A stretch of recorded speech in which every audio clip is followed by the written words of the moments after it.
기대가 크면은 실망도 클 수 있다는 말이 있습니다. 나름대로 열심히 수고를 하여서 큰 기대를 가지고 결과를 기다렸는데 기대한 것만큼 좋은 결과를 얻지 못했을 때 그때 받게 되는 실망감은 매우 크게 됩니다. 그리고 이것은 인간관계에서도 나타납니다. 상대방에 대하여 큰 기대를 가지고 사랑을 베풀었는데 상대방이 기대한 것만큼 사랑을 하지 않는다고 여겨질 때 우리들은 크게 낙심하면서 이제 서로 사랑하며 살기를 포기하기도 합니다. 그런데 하나님께서는 우리들과는 다르게 우리들이 큰 실망을 드렸음에도 불구하고 쉽게 실망하면서 우리에게 향하신 사랑을 포기하지 않으십니다. 우리들이 큰 실망을 주며 큰 실수를 하며 살아갈 때 도리어 하나님께서는 지금보다도 더 많은 사랑과 은혜를 베풀어 주십니다. 오늘 주신 말씀은 그런 하나님의 사랑을 우리들에게 가르쳐 주시고 있는 말씀입니다. 하나님께서 소돔과 고모라를 심판하시기 전에 천사를 보내어 아브라함과 사라에게 내년 이맘때에 아들을 낳게 될 것이라고 약속을 해 주셨습니다. 그가 이르시되 내년 이맘때에 내가 반드시 네게로 돌아오리니 내 아내 사라에게 아들이 있으리라 하시니 사라가 그 뒤 장막문에서 들었더라. 하나님께서는 지금까지는 언제가 될지를 가르쳐 주시지 않으시면서 막연하게 약속된 후손을 얻게 될 것이라고 말씀하셨었는데 소돔성을 심판하시기 전에 방문하셨을 때에는 내년 이맘때라고 하나님의 약속이 이루어질 때를 가르쳐 주셨던 것입니다. 그런데 오늘 주신 본문을 살펴보면은 그렇게 확실한 약속을 받았던 아브라함과 사라가 그랄 지역에 머물며 살게 되면서 애굽에서 했던 잘못을 또 행하고 있었습니다. 그래서 사라는 아비멜렉의 부인이 될 뻔하였습니다. 아브라함이 거기서 네게부 땅으로 옮겨가 가데스와 술 사이에 그랄에 거류하며 그의 아내 사라를 자기 누이라 하였으므로 그랄 왕 아비멜렉이 사람을 보내어 사라를 데려갔더니. 성도 여러분, 인간은 외면하면 변하지 않는 존재입니다. 시간이 많이 지난다고 사람이 성숙하게 되는 것이 아닙니다. 어떤 사람들은 생물학적으로 나이가 많이 들면은 저절로 사람이 성숙할 것이라고 주장합니다. 하지만 그것은 착각이며 잘못된 생각입니다. 사람은 시간이 오래 지났다고 변하지 않습니다. 사람이 변하는 것은 하나님의 은혜와 사랑을 받을 때만이 변하게 되는 것입니다. 그렇기 때문에 우리들이 성숙한 사람이 되기 위해서는 하나님, 곧 예수님을 만나야 하는 것입니다. 예수님을 만나서 그분이 주시는 사랑과 은총을 받을 때 우리들은 새로운 피조물로 변하게 되는 것입니다. 그러니 누구든지 그리스도 안에 있으면 새로운 피조물이라.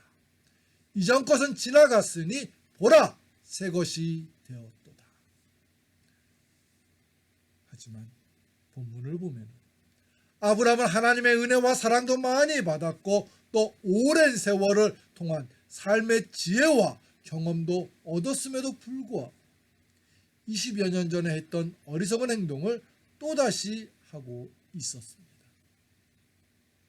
하나님의 입장에서 본다면 얼마나 실망된 모습이었을까요?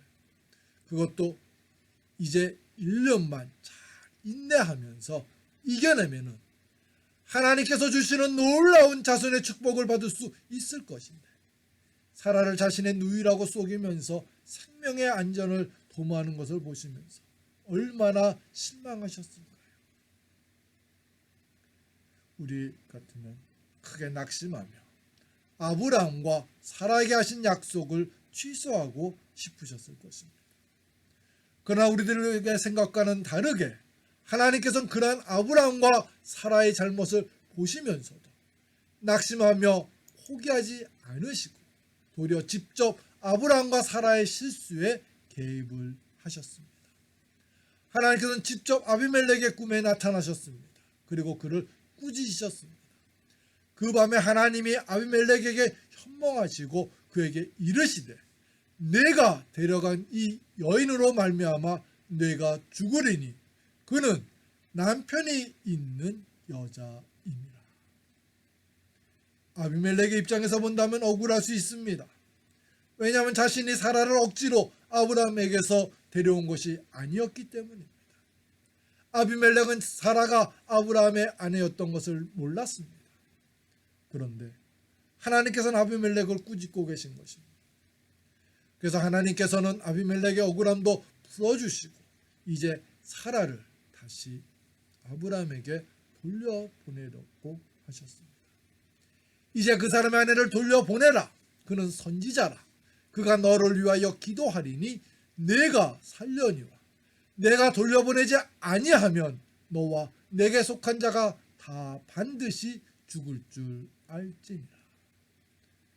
하나님께서는 아비멜렉과 아브람 모두에게 알맞는 해결책을 가르쳐 주셨던 것입니다.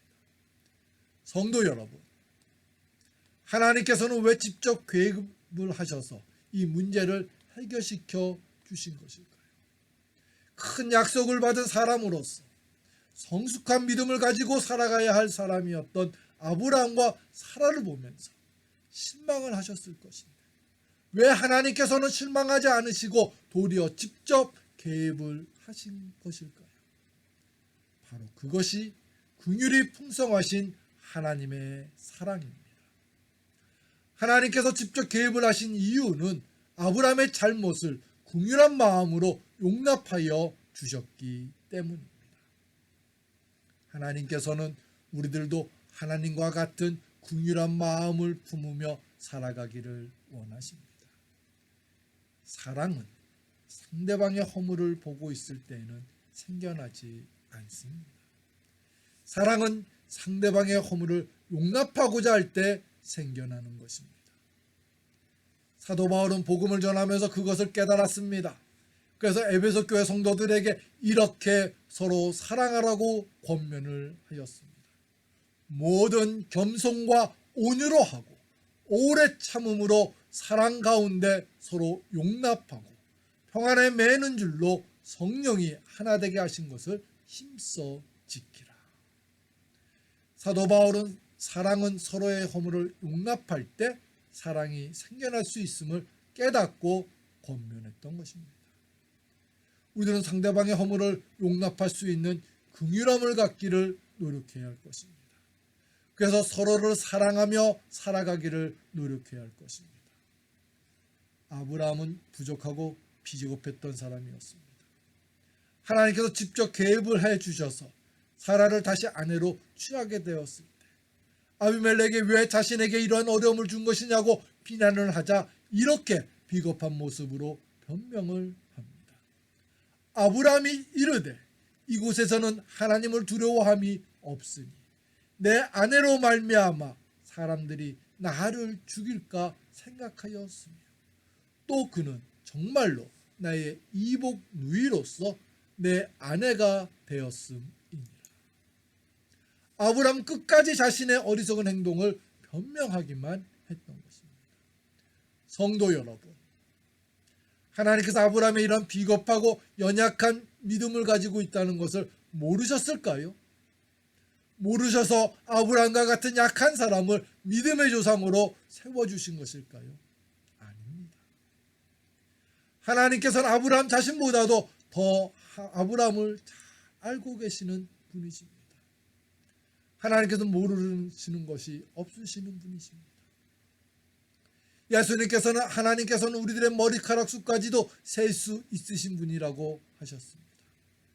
너희에게는 심지어 머리털까지도 다 세신 바 되었나니 두려워하지 말라. 너희는 많은 참새보다 더 귀하니라. 그러한 하나님께서 아브라함을 믿음의 조상으로 세워주신 것은 그의 허물을 몰라서가 아니라 그 허물을 용납하여 주셨기 때문에 믿음의 조상으로 세워주신 것입니다. 하나님께서 허물이 없기 때문에 하나님의 사람으로 세워주신 것이 아니라 허물이 있지만 하나님의 사람으로 세워주시고 그 후에 그 허물을 믿음과 사랑으로 이겨낼 수 있도록 하시는 것입니다. 하나님의 방법은 완전하십니다. 창세기를 살펴보면 아브라함은 이 사건 이후부터는 확실하게 바뀌었습니다. 아브라함과 사라는 성숙한 믿음의 사람들로 바뀌게 됩니다. 하나님께서는 우리들도 하나님과 같은 모습으로 서로를 사랑하며 살아가기를 원하십니다. 우리들도 상대방의 허물이 발견되었을 때 그 허물을 보면서 낙심할 것이 아니라 사랑으로 서로의 허물을 덮어주기를 원하십니다. 하나님께서 원하시는 모습으로 살아가기를 노력하는 저와 여러분들 되시기를 축원합니다. 사도 베드로는 우리들이 서로 뜨겁게 사랑하면서 마지막 때를 살아가라고 권면하였습니다. 만물의 마지막이 가까이 왔으니 그러므로 너희는 정신을 차리고 근신하여 기도하라. 무엇보다도 뜨겁게 서로 사랑할지니 사랑은 허다한 죄를 덮느니라. 성도 여러분, 여러분들은 상대방에게 큰 수고와 사랑을 베풀었는데 상대방은 기대에 못 미치면서 실망을 줍니까? 그리고 생각했던 것보다도 더 많은 허물이 보여져서 실망을 하게 됩니까? 우리들은 하나님께 궁휼한 마음을 갖게 해달라고 간구하면서 궁휼한 눈으로 그 허물을 용납하기를 노력해야 합니다. 예수님께서 3년 동안 함께했던 제자 중에 한 사람으로부터 배신을 당했습니다. 또 다른 제자들도 자신이 십자가를 지실 때 모두가 도망을 가는 것을 보았습니다. 얼마나 실망이 크셨을까요? 그러나 예수님은 부활하신 후에 먼저 그들에게 나타나셨습니다. 그리고 그들에게 평강을 주시고 새로운 사명을 감당하게 해 주셨습니다. 우리도 이렇게 서로 사랑하면서 살고자 노력해야 합니다. 허물을 사랑으로 용납하며 서로 뜨겁게 사랑하기를 노력해 나가는 저와 여러분, 우리 모두가 되시기를 주님의 이름으로 축원합니다. 우리 함께 기도드리겠습니다. 사랑과 은혜가 충만하신 하나님 아버지, 우리가 서로 사랑하고자 할 때 먼저 허물을 보일 때가 많이 있습니다. 그 허물을 긍휼한 마음으로, 긍휼의 눈으로 바라보게 해 주시옵소서. 그래서 그 허물을 용납할 수 있는 너그러움을 우리에게 허락하여 주시옵소서. 성령님이시여, 우리 교회와 우리 성도님들의 삶 속에 늘 함께하여 주셔서 허물을 보면서 그 허물을 용납할 수 있는 넓은 마음으로 더 뜨겁게 사랑할 수 있게 해 주시옵소서. 예수님의 이름으로 기도합니다.